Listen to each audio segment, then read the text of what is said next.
Haval has been a success story in South Africa for the last 2 years or so, and the H2s and the H6s have become a very common sight on our roads. But this is their big brother, called the H9.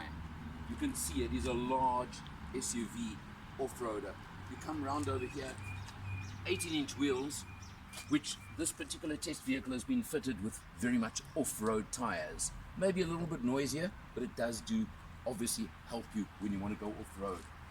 Very big significant side step over here, which let me tell you is extremely useful for climbing in and out, because you need it obviously with a raised ride height and ground clearance. So items like that are very, very useful. You have a look in the back and you can see plenty of legroom in the back seat over here, and you do have separate air conditioning controls and rear air conditioning for your rear passengers, which is again a nice touch and a nice feature. The H9 is officially a 7-seater, but if you have a look at this one, it's been fitted, the test vehicle, the media vehicle, with a whole camping setup. So it's got a tent unit on the roof, and you come around over here to the boot area, which is side hinged and open sideways, but no problem with that. And you can see they fitted an entire camping unit in over here. Very, very fancy camping unit. That's for your fridge or your stove unit. And you've also got storage units over here. Very, very fancy, very neat. But there are two things about it. First of all, you lose your extra 2 seats in the back. Secondly, you lose a lot of boot space. And thirdly, if you're sensitive to it, it's up to you, but rattling obviously from it. So you've got the noise from the tent, you've got the noise from that, and you've got the noise from the tires, which are none of which are standard on an H9, but do afflict this particular test vehicle. But then again, in a standard one, you couldn't go away for a weekend and camp. So it is very much what you want. You can see this car is full of dust. That's because I didn't go off-roading, but we certainly did an off-road dirt road test on it, which you'll see a segment of it in the video further on as well, just to show you the dirt road that this thing can tackle with absolute ease. Let's check it out inside.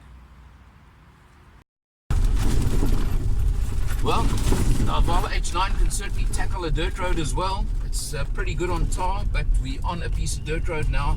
I've got quite a load in the back of the vehicle as well, and I'm doing a very comfortable 70 to 80 kilometers an hour on this dirt road. You can see the cloud of dust in the mirror if we just show you that view over there, and you can see exactly what it's like. But what I've got to tell you is it really is pretty stable and handles very, very nicely. The permanent 4-wheel drive certainly makes a big difference, and now doing 80 kilometers an hour on the stretch, and really I think it's handling it very, very well. Behind the wheel of the H9, and as always I'm showing you the instrumentation first, and you can see a little legend over there in the center telling me low fuel, because that is the one and only thing with an H9. It's powered by a 2-liter petrol turbo engine, putting out 180 kilowatts, which is a lot, and 350 newton meters of torque. But when you add in, of course, that tent and the extra weight and the tires, no, it's never going to be light on fuel, and this one's going to be a bit worse than most. But you've got comprehensive instrumentation. It won't allow me to actually show you some of the other features because of the fact of it telling me low fuel. So it's actually telling, just locked on that little point over there, but it's got everything you want. It's got trip computers, it's got everything. It's got flappy pedals behind the steering wheel. You do have cruise control. It's got all of those features over there, auto on headlights, and you of course come across to the center here, and I'll show you the screen over here, which works very nicely. It's on radio now. I can put it onto navigation, which you've got to then press that button, and gives you full navigation. It does give you phone, so it's got all the features you would expect from, of course, a center screen, down to the multi-zone climate control, as I explained just now. Does give you rear as well, so that's pretty nice. And then over here, some very important buttons. This one gives you, if you switch on, gives you your blind spot warning, which actually shows not on the mirror like most, but actually on the pillar over here. Quite neat, and it certainly works well. Then the one next to it is a button I have used often, cuts out your auto stop start, which I don't generally enjoy, so I switched that one off a lot.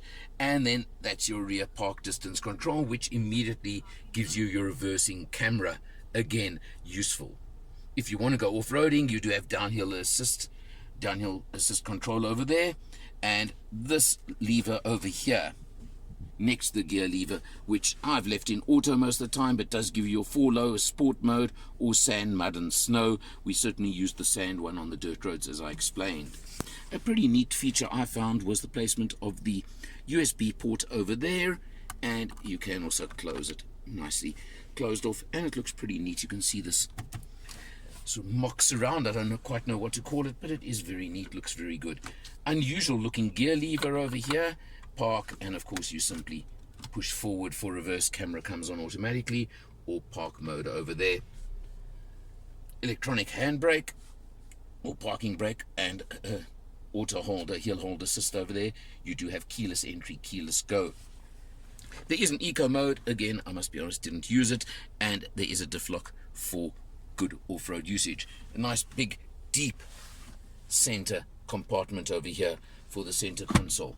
You'll note leather trim all around, and the standard panoramic sunroof over there as well, which the blind is open right now, and you simply press that button to close it, and it closes like that. So useful and neat. Overall, a large family SUV. I'm told, as I said, I did a nice dirt road, but not off-roading, that it is very capable. I can see it's got the ground clearance, it's got all the features, got all the electronics one would need to do some off-roading, but it is a big vehicle. Certainly very capable.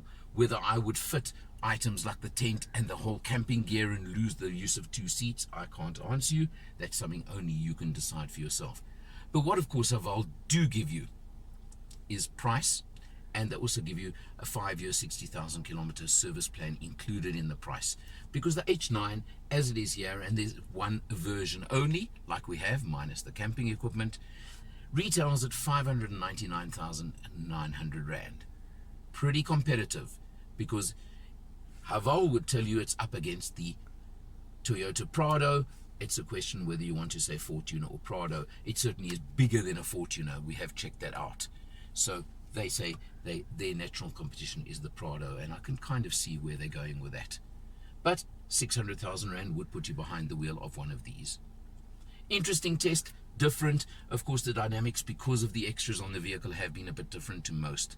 But you're looking for a large family SUV that can certainly handle off-road and has the electronics to do it. Why not check this one out? It's up to you. For Motor Matters, I'm Eleanor, and I'll see you next time.